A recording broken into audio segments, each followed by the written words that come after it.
Ça peut paraître un peu étrange, mais a-t-on déjà vraiment réfléchi à la ressemblance entre un cerveau humain en pleine réflexion et un essaim d'abeilles qui cherche sa nouvelle maison? Eh bien, cette analogie, aussi surprenante soit-elle, révèle des choses assez incroyables sur la façon dont on prend nos décisions. On a souvent l'impression que décider, c'est un processus super logique, presque mathématique. Mais que se passe-t-il vraiment dans les coulisses de notre esprit? Ou même au cœur d'une intelligence collective comme celle d'un essaim? La réponse est beaucoup, beaucoup plus musicale et dynamique qu'on pourrait le croire. D'un côté, on a l'approche classique, la fameuse liste des pour et des contre, un calcul froid, analytique. Et de l'autre, une vision radicalement différente, une sorte de compétition entre des idées qui agissent comme des ondes. Elles entrent en interférence, elles se renforcent, ou au contraire, elles s'annulent. En gros, on passe d'une feuille de calcul à une véritable symphonie. Alors, pour bien comprendre ce processus fascinant, on va suivre un chemin assez précis. D'abord, on va regarder comment la résonance fonctionne dans notre cerveau. Ensuite, on ira voir l'intelligence collective de l'essaim.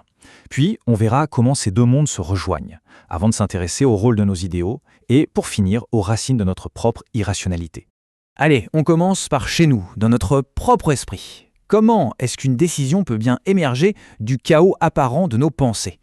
Eh bien, tout le secret tient en un mot, la résonance.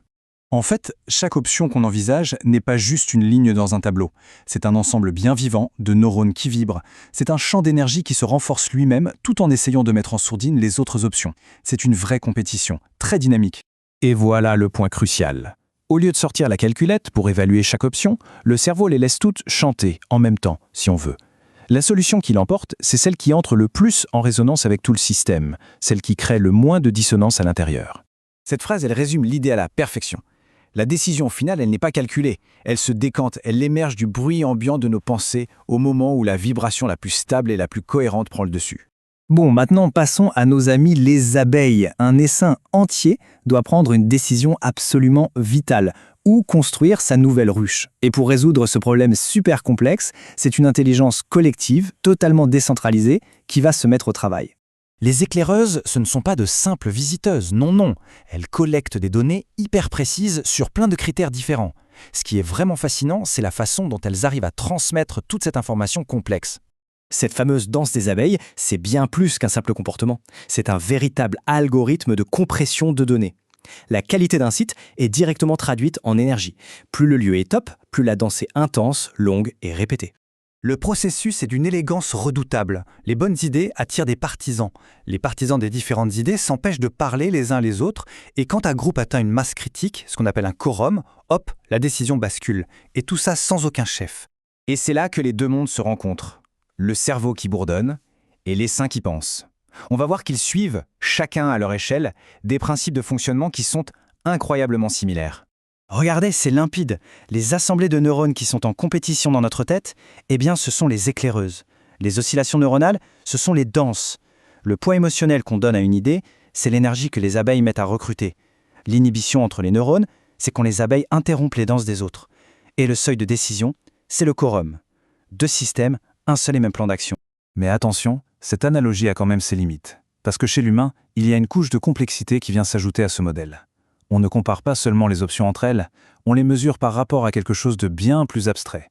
Cet idéal, c'est quoi au juste? C'est une sorte de boussole interne, une configuration de référence dans notre esprit. C'est notre vision, qu'on en soit conscient ou non, de ce qui est juste, de ce qui est bon ou de ce qui est désirable. C'est comme un aimant, un champ d'espérance qui influence toute notre perception. Du coup, le calcul change complètement. La question n'est plus « est-ce que l'option A est meilleure que l'option B ?» La vraie question devient « quelle option est la moins éloignée de mon idéal ?» Laquelle grince le moins par rapport à ce vers quoi je tends? Et ça, c'est un changement de perspective majeur. Décider, finalement, c'est chercher à réduire l'écart vibratoire entre ce qu'on perçoit et ce qu'on espère. On choisit l'alignement, la cohérence, bien plus que la perfection objective. Mais alors, qu'est-ce qui nous différencie des abeilles? Pourquoi nos décisions peuvent-elles devenir complètement irrationnelles? C'est là que le système humain montre à la fois sa plus grande force et sa plus grande faiblesse. Contrairement à l'abeille, chez l'humain, la persistance d'un signal, une pensée qui revient en boucle, peut être totalement déconnectée de sa valeur réelle. Un traumatisme, la peur, un sentiment d'insécurité ou même un idéal inaccessible peuvent suramplifier une option. Pas parce qu'elle est bonne, mais simplement parce qu'elle est bruyante dans notre esprit. Et voilà, on touche au cœur du problème de l'irrationalité. Notre cerveau peut tomber dans ce piège. Il prend l'insistance d'une pensée pour une preuve de sa pertinence. Et là, une idée peut prendre une place complètement démesurée. Elle écrase toutes les autres et finit par imposer une fausse évidence. Cette formule résume absolument tout. Le bourdonnement de notre cerveau peut devenir un bruit malsain, une rumination, alors que le bourdonnement de l'essaim, lui, reste un outil de pensée collective super efficace et toujours connecté à la réalité. Au final, cette analogie nous invite à une sorte d'introspection. La question à se poser, c'est peut-être d'apprendre à écouter nos propres résonances intérieures, d'apprendre à faire la différence entre le signal qui crée de la cohérence et le simple bruit de nos peurs. Et surtout, de clarifier cet idéal qui silencieusement oriente absolument tous nos choix.